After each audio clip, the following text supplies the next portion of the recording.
Assalamualaikum warahmatullahi wabarakatuh. Alhamdulillah, puji dan syukur senantiasa kita panjatkan kepada Allah Subhanahu wa taala. Teman-teman sekalian, ada beberapa hal yang baru-baru ini kita saksikan di dunia media sosial, bahwa ada orang-orang yang memprotes tepuk anak soleh. Saya alhamdulillah secara pribadi itu nggak pernah sekalipun tepuk anak soleh. Kenapa? Karena saya nggak pernah TK, SD Islam. Kenapa? Karena saya baru masuk Islam pas kuliah. Tapi alhamdulillah ya, saya tahu maksudnya tepuk anak soleh itu yang mana ya. Walaupun ya sampai sekarang saya juga belum pernah mempraktekkan ya. Nah, yang dipermasalahkan itu adalah pada satu frase di mana ada kata-kata Islam yes, kafir no. Nah, ini banyak yang merasa tersinggung ketika ada kata-kata kafir di situ. Padahal sebenarnya menurut saya ya tidak perlu tersinggung lah. Kenapa? Karena kafir itu kan adalah sebuah istilah ya, bukan sebuah term untuk menghina, bukan sebuah term untuk kemudian menyudutkan siapapun, tapi hanya sekedar istilah di dalam Islam. Sama kayak begini misalnya, ada orang yang misalnya pas saya lagi ngisi, terus pas saya bilang baik ya, jomblo harap sabar misalnya, terus kemudian dia protes, Ustaz, saya nggak boleh bilang jomblo. Kenapa? Saya tuh single bukan jomblo. Lah, kalau dia mau dibilang single, ya itu adalah istilah yang dia pilih. Tapi ya kalau dia memilih satu istilah tertentu, ya dia tidak boleh memaksakan istilah itu pada orang lain. Nah, kenapa? Karena kalau dia memaksakan istilah itu pada orang lain, justru dia yang intoleran. Lah, single, jomblo kan sama saja. Ibarat begini misalnya, kalau ada orang yang belum nikah, kalau di Indonesia namanya jomblo, di luar negeri namanya single misalnya. Nah, kalau dia menurutnya single, ya itu kan adalah keyakinan dia, istilah dia. Lah, kalau kita pakai jomblo, itu juga istilah kita. Bukan berarti kemudian harus salah menyalahkan. Nah, yang lebih ilmiah lagi begini teman-teman sekalian. Di dalam ilmu bahasa itu setidaknya ada dua arti. Yang pertama adalah arti etimologis atau arti lughawi kalau dalam bahasa Arab, yaitu adalah arti yang bersifat asli daripada kata tersebut. Yang kedua adalah arti yang bersifat terminologis atau dalam bahasa Arabnya disebut maknawiyah. Jadi ada lughawiyah, ada maknawiyah, ada etimologis, ada etimologis benar, ada yang namanya terminologis. Contoh begini misalnya, kalau kita bicara tentang arti asli misalnya manis, ya arti asli manis. Apalagi misalnya panas, ya arti aslinya ya panas gitu kan ya, itu adalah arti yang bersifat asli misalnya. Tapi ada arti-arti yang bersifat maknawiyah, ada arti-arti yang bersifat terminologis, tergantung dari sisi mana kita itu melihat, tergantung dari sisi mana kita itu membicarakan term itu. Contoh misalnya, resep dalam ilmu kedokteran jelas berbeda dengan resep ibu-ibu misalnya. Jadi kalau dunia ibu-ibu kita bicara gimana jeng enak resepnya, enak banget. Tapi kalau seandainya kita bicara tentang dokter misalnya, gimana jeng resep dokternya sudah dimakan, enak nggak? Masa enak sih ya, kan resep dokter nggak ada kaitan dengan bumbu, nggak ada kaitan dengan masakan. Resep dalam terminologi kedokteran beda dengan resep dalam terminologi masak-memasak.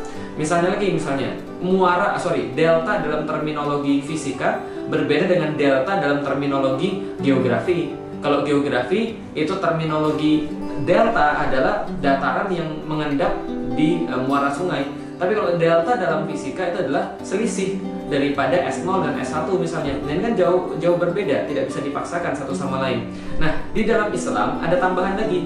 Selain daripada lughawi atau etimologis, lalu maknawi atau terminologis, ada satu lagi namanya makna syar'i atau makna yang datang ketika Allah tuh menurunkan satu hukum di tengah-tengah manusia. Misal, kalau kita berbicara tentang as-shalah gitu kan ya, tentang as-shalah, salat misalnya.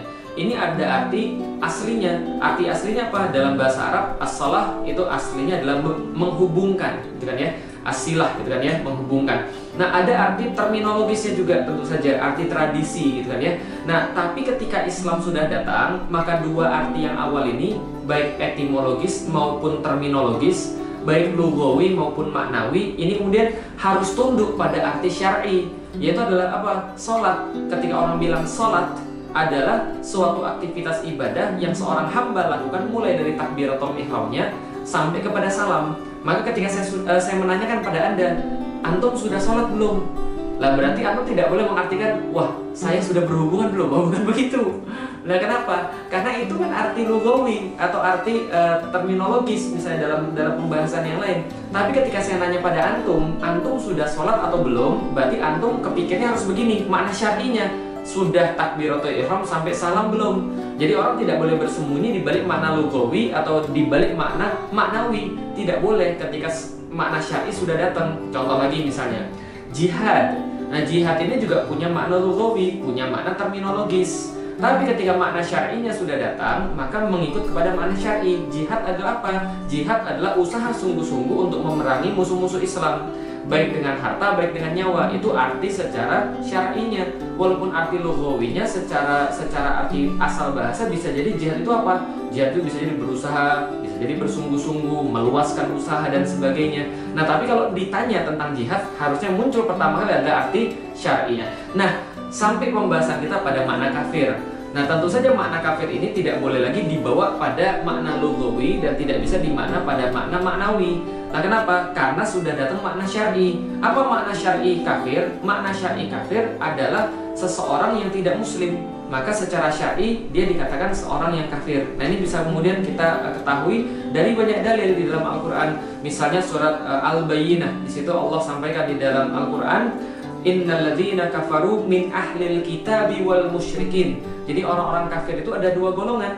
Siapa mereka? Dari golongan orang-orang yang ahli kitab dan orang-orang yang musyrik. Siapa mereka ahli kitab? Yaitu yang diberikan oleh Allah Alkitab kepada mereka, yaitu adalah Yahudi dan Nasrani. Berarti yang musyrik siapa? Ya selain Yahudi dan Nasrani. Nah, itu adalah musyrik. Nah, itu adalah arti kafir. Jadi seseorang tidak bisa lagi membawa arti kafir itu ke dalam makna yang biasa. Bisa contoh, oh enggak, kafir itu artinya ingkar. Kafir itu juga artinya seperti petani. Nah, itu adalah makna lugawi. Karena zaman dulu petani kan melobangi tanah, menanam benih di situ, kemudian menutupi tanah. Menutup itu dikatakan kafaro. Nah, berarti petani dikatakan yang menutup tanah-tanah yang berlubang itu. Nah, maka dulu makna lugawinya kafir adalah menutup diri dari kebenaran, menutup diri daripada keadilan dan sebagainya. Tapi ketika sudah datang Islam, maka makna syar'i yang dipakai yaitu adalah orang-orang yang tidak beriman pada Allah dan hari akhir. Itu juga termasuk orang-orang yang kafir. Oke, balik lagi ke tepuk anak soleh. Pertanyaannya adalah, kalau itu adalah istilah di dalam Islam, kalau ada orang di luar Islam lantas merasa tidak suka dengan tepuk ini atau dengan kata-kata kafir ini, loh, urusan Anda apa? Nah, karena kenapa? Anda bukan orang muslim. Artinya apa? Ini istilah khusus bagi orang muslim, yang dipakai oleh orang muslim, yang ada di dalam Al-Quran. Lalu kemudian kalau Anda mengatakan, ketika orang muslim mengatakan selain Islam adalah kafir, itu adalah sebuah perbuatan intoleran, maka sebenarnya siapa yang intoleran? Karena Anda memaksakan kehendak Anda untuk orang-orang muslim, agar orang muslim berpikir dengan cara Anda, berbuat dengan cara Anda. Nah, justru ini adalah sesuatu yang intoleran yang sejati. Nah, karena itulah sebenarnya tidak ada yang perlu dipermasalahkan. Nah, kalau dipermasalahkan, nah itu yang kita pertanyakan, apa yang perlu dipermasalahkan sebenarnya? Kenapa dipermasalahkan? Kenapa sampai ada pemikiran seperti itu? Jangan-jangan selama ini toleran hanya sebuah kata-kata saja. Tapi sebenarnya dia mengatakan, kamu intoleran, kamu harusnya toleransi itu begini. Artinya begini, dia maunya orang itu mengikuti cara dia. Nah, ini kan jahat. Katanya, Anda tuh jahat berarti. Ya kayak Rangga itulah, Anda jahat gitu ya. Nah, Masya Allah, jadi ya semoga Anda tidak termasuk orang yang jahat gitu ya. Dan kemudian memaksakan kehendak Anda dengan kemudian memaksakan istilah-istilah Anda ke dalam agama orang lain. Justru ini yang dikatakan sebagai penistaan di dalam agama tadi. Walau alam bisawab, mudah-mudahan kita tidak tertipu. Dan alhamdulillah anak-anak saya itu masih saya ajarkan untuk kemudian mengerti istilah-istilah Islam. Kamu itu muslim, selain kamu itu bukan muslim, berarti ya selain kamu ada yang kafir. Kafir itu ada dua, ahli kitab dan musyrik. Ya kenapa? Karena itu diajarkan di dalam Al-Quran.